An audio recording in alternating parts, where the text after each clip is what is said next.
Everyone, how to towards back with another new video, and in this video I'll guide you how to use GetMind AI mind mapping app. So first of all, you need to install, then simply tap on the open button,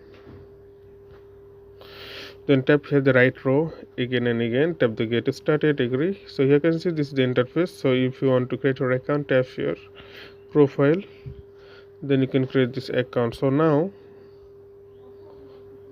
you can see here mind maps, voice notes, place, mind map, say flowchart. Tap here prompt mind map, and before that you need to create an account. So I am going to create account with Google. So I create it and type hi or something else. So actually it's really easy to use, it's really easy to navigate it. So actually this way you can use this app. There are some features you just need to click and act main topic.